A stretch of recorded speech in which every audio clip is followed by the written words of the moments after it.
Hello everyone, I'm Teresa and today I'll talk about the Major Arcana card number 6, the Lovers.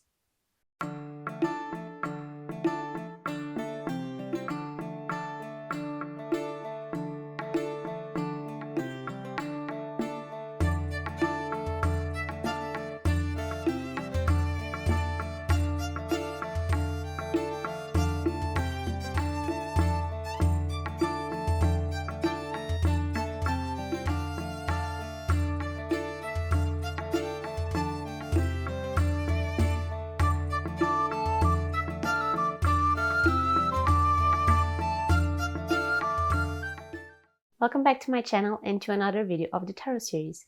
Today's video will be about the card of the Lovers. This is a card very liked by many, as everyone always instantly assumes it's about undying love. But is it really? Let's find out. But before I begin to talk about this card, I want to thank everyone that has been supporting my journey here on YouTube. Even though I'm still a relatively small channel, I feel so blessed with the lovely feedback I receive, and even more so when some of you actually take the extra step to help me by donating on my Ko-fi account. It's a weird feeling of amazement that people I don't know in real life are going out of their way to watch my videos, to share them, to leave a comment and to leave a donation. So to you watching this video right now, thank you for being here. I really appreciate knowing you are on that side of a screen and enjoying my work. Now moving on to the card. This is the card number 6, and going into numerology principles, the number 6 is a perfect number. In fact, it is the smallest or first perfect number. This is a mathematics theory where a perfect number is a number that is equal to the sum of its divisors, excluding the actual number. For example, the number 6 has the divisors 1, 2, 3, and 6. So if you exclude the 6, and then do the sum of the other divisors, you'll end up with 6. 1 plus 2 plus 3 equals 6. Now, mathematics aren't my strong point, as I haven't cracked open a book about it in years and years, but I hope my quick explanation has helped a little bit. If not, just do a quick research on perfect numbers and you'll quickly understand what it is all about. Being a perfect number makes the number 6 a number of harmony of the body, mind and spirit, a number of balance and stability. So let's take a better look at the card and understand how these concepts come into play with the card. So, card please. Looking at the card, we immediately see an angel on the upper part of the card hovering on a cloud. And this angel has red wings and flaming hair. The radiant sun shines behind this angel, and on earth below there's a naked woman and a naked man. Behind the woman there's a tree with a snake entangled, while behind the man there is another tree with fiery leaves. The landscape is a vast green field with a big mountain on the horizon. Okay, so what can we unveil from these observations? The first thing that pops in my head when looking at the scene is that this is a representation of the Garden of Eden, with the man being Adam and the woman being Eve. The Garden of Eden is the Bible version of paradise, a place where everything is beautiful and plentiful and where eternal life was granted.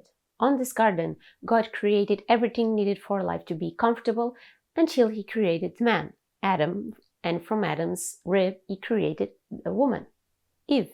They were allowed to live there as long as they obeyed certain rules, one of them being not eating from the forbidden tree. Now, this tree was a tree of knowledge, and as you probably know, it's human nature to be curious and search for knowledge. In Portugal, we actually have a saying that sort of refers to this story, and it roughly translates to "the forbidden fruit is the most desirable." This is an expression commonly used on popular vocabulary, meaning the more we forbid something, the more interesting and desirable it becomes. We often only want what we can't get, and we forget to be grateful for what we indeed have and can achieve. But back to the forbidden tree. Temptation came in the shape of a snake, and the snake lured Adam and Eve to eat the forbidden tree's fruit. Breaking this rule was enough to expel Eve and Adam from the Garden of Eden and to condemn them to the mortal life. From this story alone, we have many ideas of what this card speaks of, but let's investigate further. So this flaming angel is the Archangel Raphael, whose name means God has healed or God heals. And this makes him a messenger of the Word of God, of morality, and he's calling Adam and Eve to the healing powers from above, both physical and emotional or psychological healing. He sits on a fluffy cloud, which represents the element of air. And if you recall, air is the element of the intellect and of the mind. So this cloud is about inner consciousness. Now this part is a bit debatable, but the angel has bright red wings, and this can be a sign that passion is very present and can cloud one's judgment. Raphael's hair, being green and red, can also be seen as the struggle between passion and reason. Behind the angel, the sun is shining bright, and this is a sign that the card irradiates warmth, passion, clarity, and energy. There is a mountain on the landscape far away, but yet in a position that calls for two ways of interpretation. For one, and this is the only interpretation I've found among studying this card from others, is that this mountain that stands between the two humans has a phallic shape, has a representation of the lustful or passionate connection between the two. There is, however, at least to me, another way of seeing this mountain. This mountain could be seen as the sacred mountain that connects heaven and earth, a cosmic axis. This makes particularly sense to me because in my country there was the tradition to build churches or sacred places on top of mountains to be closer to heaven. Just on my father's birth village, there are several cult places on top of mountains. The higher the mountain, the better and bigger these chapels or buildings are, or were built. So on this card, the top of the mountain is the highest place we see on the whole landscape.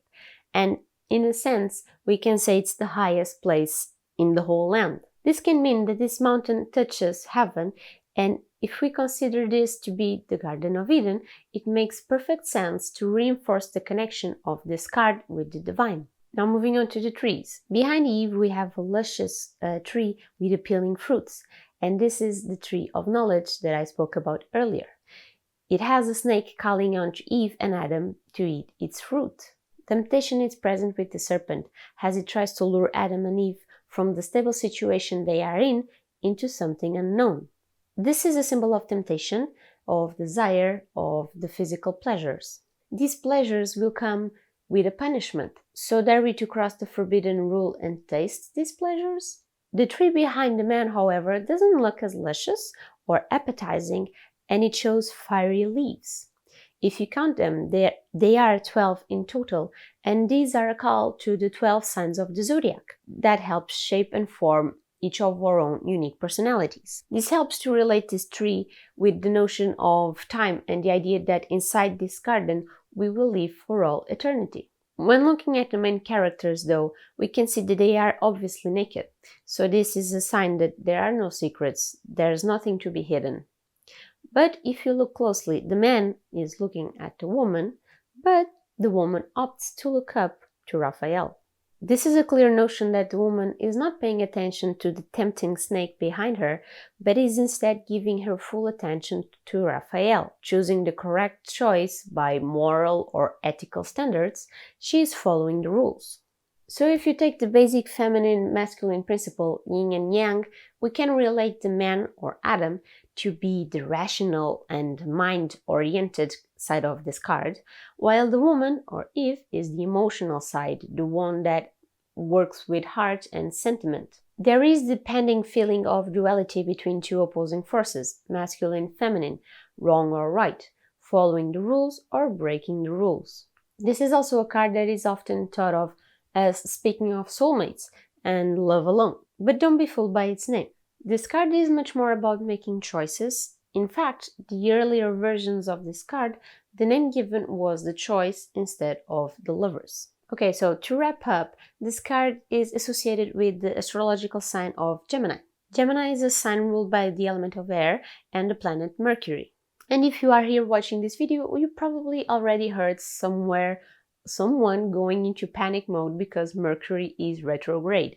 And this is because Mercury is the planet of the mind and it deeply affects the communication skills of everyone. The element of air just deepens even more the mind and intellect aspect of this sign. So Gemini people are often seen as people with many ideas, people that are inquisitive and want to explore as much as they can. This is why the Gemini sign can be seen as people with two faces or two personalities, because one moment they chase one idea and the next moment are already chasing another more interesting or appealing idea. And this is only a reflex of the search for knowledge and the ability to adapt to any situation and not really having two faces. So this association with Gemini, the air element, and the planet Mercury brings us the idea that the Lovers card is also about thought, about wisdom, about communication, logic. Okay, moving on to the readings. If we get this card on a reading, again, it will depend on the question at hand, the placement of the card on a spread, and how you feel this card is interacting in the middle of everything within the reading. Generical meaning is that there is a choice to be made. There is a moral dilemma and you need to choose which path you'll follow. The right or the wrong, the ethical path or the ethically questionable path. Having the man and woman representing the mind and heart, this can mean a dilemma between following your mind, what you acknowledge to be safe and right, or to follow your heart's desire. However, you may not need to make a decision. Instead, it can be a call to find balance between mind and emotion. This can be a good card if the reading speaks of relationships. It can be a sign of a romantic relationship or a close bond within a friendship, for example, where love is present in other ways. It speaks of a great strong bond that helps to bring harmony in your life. It's also a sign that communications will flow easily, being a card that is reigned by the air element and the planet of Mercury. Open up to conversations, bringing up important topics to the table, and let your communication skills flow easily. If, for example, this card lands on a position of the spread referring to the past, it can be a sign that you are still holding on to a past love, infatuated by the memory of it, but you are given the choice to move on from it or either to stay stuck in that love-struck spiral of the past. The reverse side of this card, as many interpretations as it can get, the most generic or most basic way to see this card is of an obstacle to a relationship. It may be that communication isn't flowing as it should and things are getting a little strained. Maybe a third party is showing up that is affecting what happens within the relationship. Maybe out of jealousy or just someone who doesn't know their place and keeps meddling. Giving an example, if the reading question is about someone new in your life, this card reversed can be a sign that the interest of this new relationship is more related with the physical interest rather than the emotional, loving relationship. When we have the card upright, it leans towards choosing the more ethical path, while reversed, it can bring on the temptation to break the rules and forget about the ethical and morality of one's choices. Overall, the reversed card is about having an obstacle, having a conflict, and an added difficulty to recover from it. But these meanings will come more clearly to you the more you practice and connect with your deck and your own intuition. This is everything I have for today's card. I hope you enjoyed my point of view on the Lovers card. Remember to leave me a comment letting me know your opinions and thoughts, because I'm always super curious about seeing things from different perspectives, from different points of view. As always, my social media links are on the description box below, so be sure to check them out if you have some free time. And I will see you on the next video for another card. Stay safe. Bye!